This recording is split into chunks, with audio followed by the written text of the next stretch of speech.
درونټه د لغمان او ننګرهار ترمنځ د ننګرهار هغه ښکلې شنه پرنفوسه او اکیډمیکه د کابل ننګرهار ترانزیټي لاره او ساحه ده چې د خپل طبیعي جوړښت له امله یې د هیوادوالو پام ځان ته اړولی دی.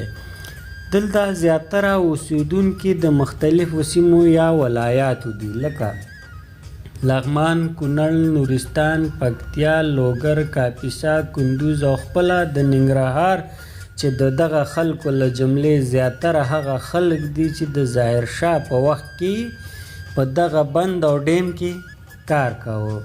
تر اوسه یې زیاتره په همدغه برېښنا بند کې کاریګر دي او د دوی د ځان لپاره همدغه د کانال او برېښنا په ځمکو په ډېره ټیټه سطحه د اوسېدو کوټې جوړې کړي دي چې له خپلو اولادونو سره پکې له عزت شپې سبا کوي.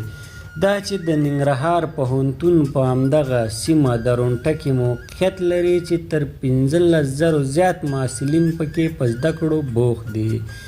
که څه هم د دې ځای د اوسېدونکو اقتصادي وضعیت چندان ښه نه دی، زیاتره بېځایه شوي خلک دي، خو د دغه محصلینو شتون د دې ځای د خلکو په کاروبار کې مثبت رول لوبولی دی.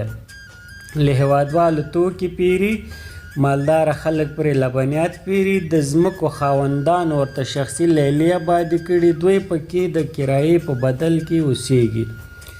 دې ته مختلف کاروبار په همدې محصلینو ولاړ دی. همداراز د درونټې د برېښنا بند هم په همدې ښکلې ساحه کې شتون لري چې د اوبو، نهرونو او د ونو بڼو ورته لا ښکلا بخښلې ده.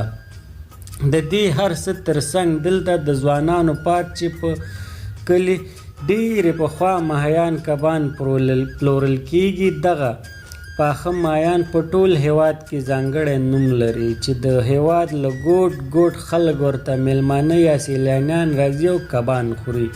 په درونټه کې ښایسته سیندونه بهیږي، ښکلې د سیند غاړې لري چې د دې ځای ځوانان او محصلین هر مازدیګر د دغه سیند په غاړه له دې ښکلي طبیعت خوند اخلي. د ګل اغا شیرزي په وخت کې د دغې ساحې ته یو څه کار وشو، د ښځینه په نوم یو پکې جوړه شوه چې یو باغ وحش کې د ګرم له امله ورته ژوي حیوانات رانه وړل شول. خو اوس مهال همدغه ژوبڼ یو ښه پارک دی چې خلک ورته د تفریح لپاره راځي. په دې وروستیو کې د جنوب خواته یو بل پارک ښځینه لپاره جوړ شوی چې له دې سره د دغه ځای یو څه ښکلا لا پیدا کړې ده. همداراز د صافې په نوم یو پارک پکې شتون لري چې ډېره فراخه ساحه لري، ولې لکه څنګه چې لازمه وه هغومره کار دغه پارک ته نه دی شوی.